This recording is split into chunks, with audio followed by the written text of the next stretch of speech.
constant wind there.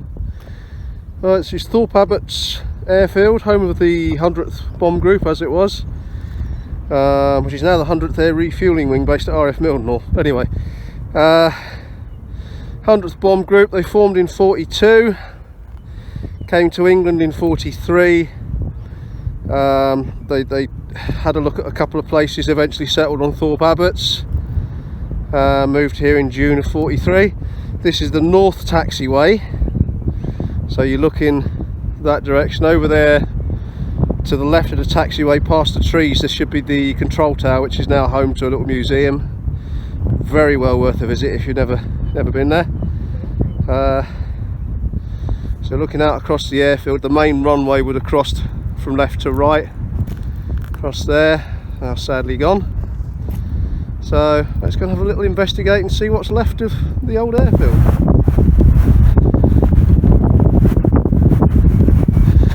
Looking westwards, this is the north taxiway would have continued westwards around this way and then curved around where the tractor is, around across the end of the west end of the runway.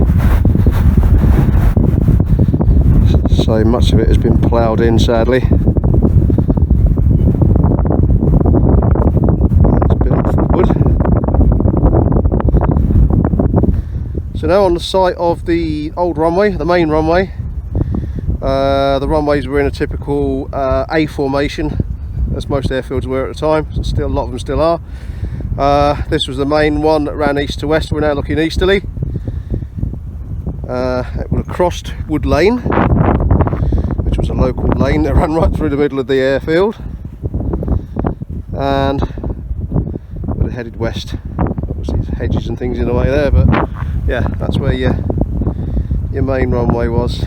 And you can just see the control tower in the distance. Zoom in on it, there we go.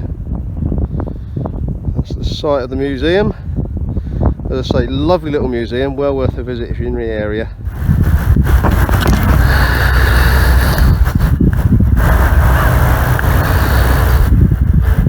Okay, so we're now on the south taxiway, looking west. You can see where it curves away to the right, that's where it would have gone round. Gone round the end of the runway and picked up with the north taxiway further round. Anyway, there's Billingford Wood. I think bomb and ammunition dumps were over there somewhere. Another little, obviously an old airfield road there that went off. A lot of the technical site was this side of the base as well.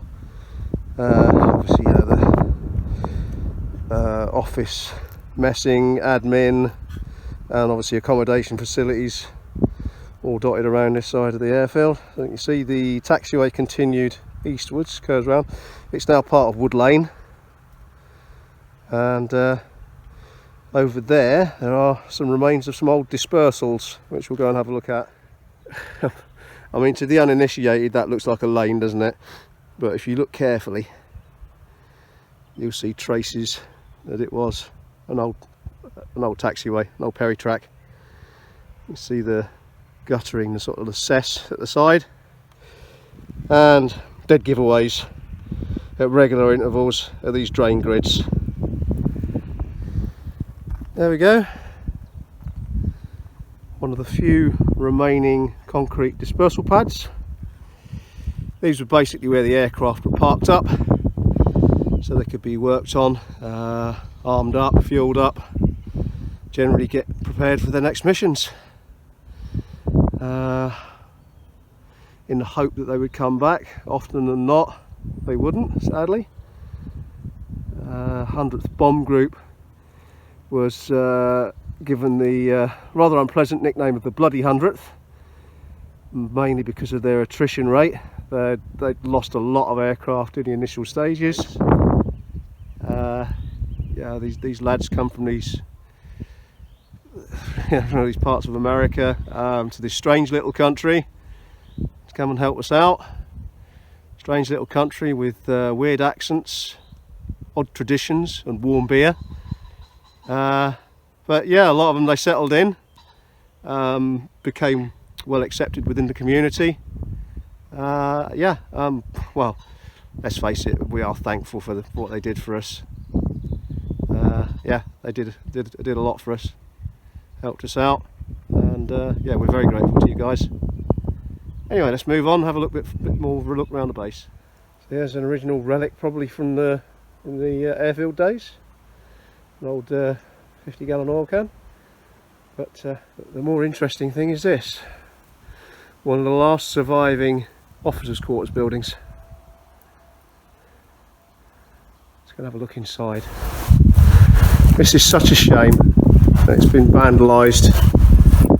There used to be original scribblings on the walls from the air crews. Of course the local tow rags have been in and wrecked it. Absolutely wrecked it. Shame on you, whoever you are. Look at that. I mean, that's just disgusting. That wall, there were some original drawings on there from the wartime. One was a portrait of one of the aircrew.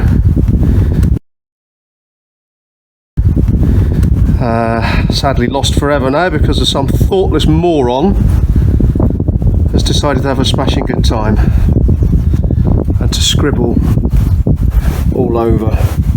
I mean, utterly thoughtless. Utterly thoughtless. You know, this is history that they've destroyed. Stuff that we'll never get back.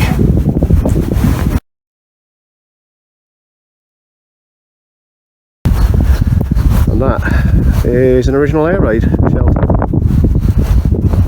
So there you go, original air raid shelter. And I wonder if that's one of the original bed frames from the air crew. And a piece of old bicycle forks there. Could be date back to the war as well. So there we go, some more airfield buildings. Now I'm not sure whether these were airmen's quarters, admin, or whether they were part of the hospital buildings. But yeah, let's see, these were Nissen huts, obviously with breeze block walls inside.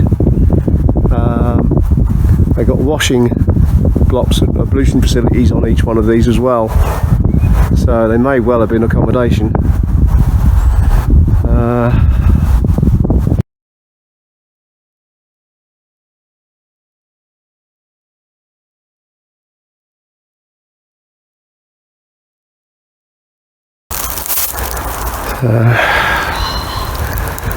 Dilapidated and collapsed.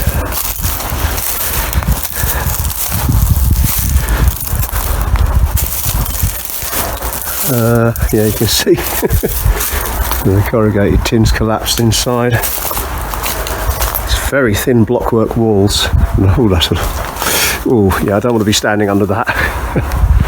That's some pretty serious looking. Okay, let's have a quick look. The remains of a toilet pan there. So this would have been your ablutions facilities. Still hanging in there just.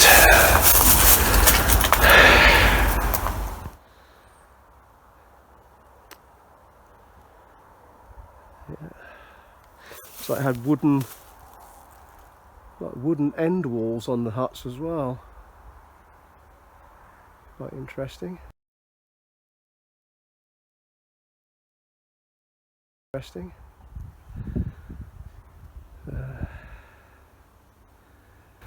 That would have been a hive of activity 80 years ago.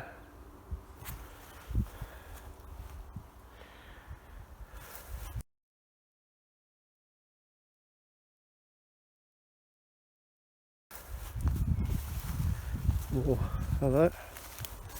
The remains of another toilet pan there. So this is obviously another ablutions block.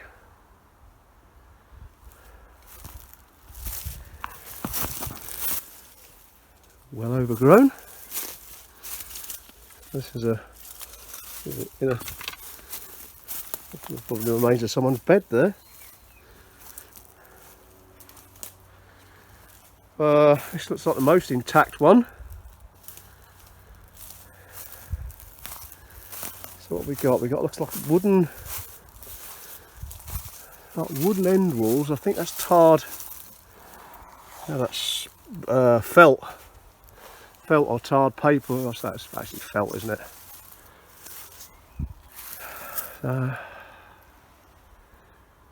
Nature's taking it over.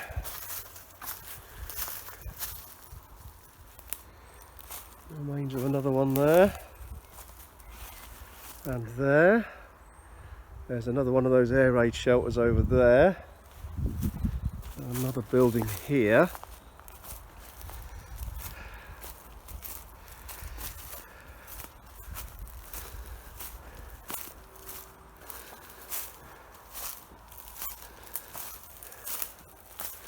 So it's just still got some of the original paint on the inner walls. It has.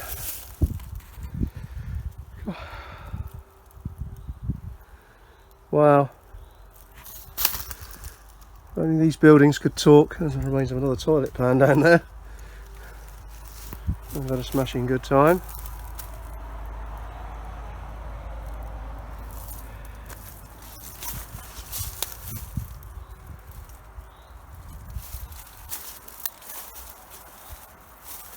Oh, manhole cover.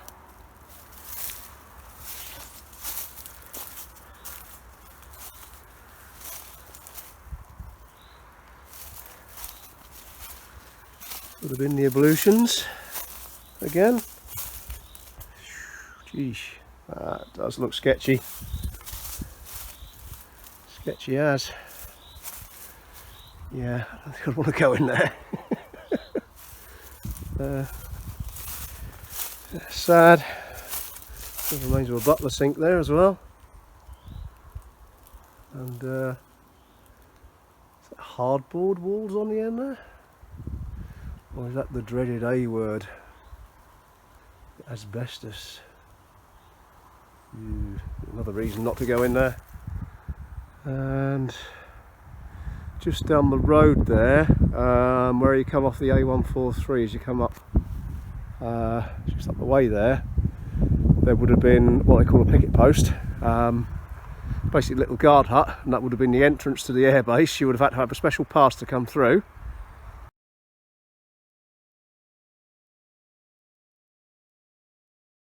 And one of the odd things was that Thorpe Abbotts Air Base actually encompassed a lot of the local houses and farms, and local residents were actually issued with special passes so they could still get to and from their property.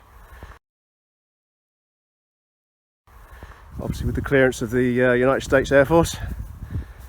Yeah, obviously anybody that didn't live there couldn't get in.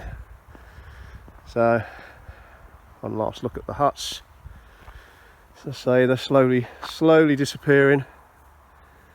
So it's nice to make a record of them, what's left, hopefully for future people to see.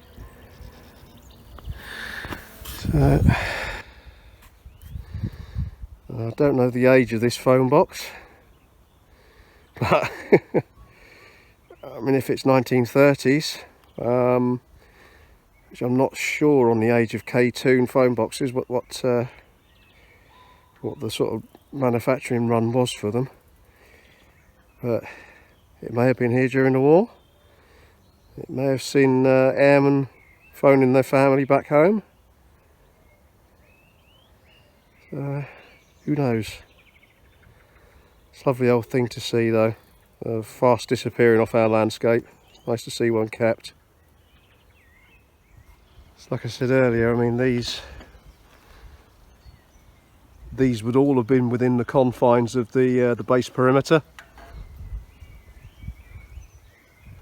So all of the residents would have been issued with passes to allow them to get through the main gate, through the security checkpoint, to get to their own properties.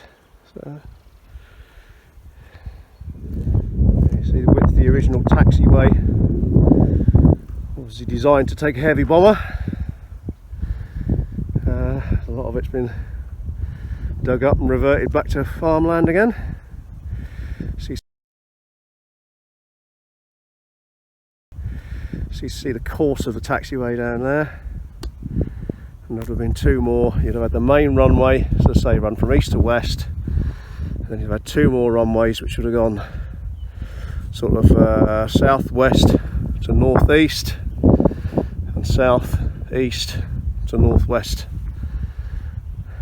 That would have been the shorter runways, the east-west one being the longer main runway.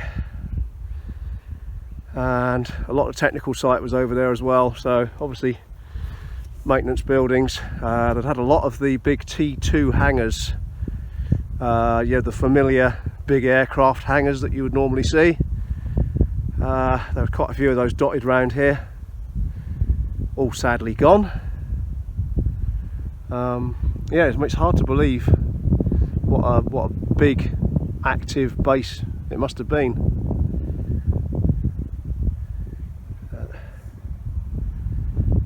It's just the birds and the wind and the big Norfolk skies.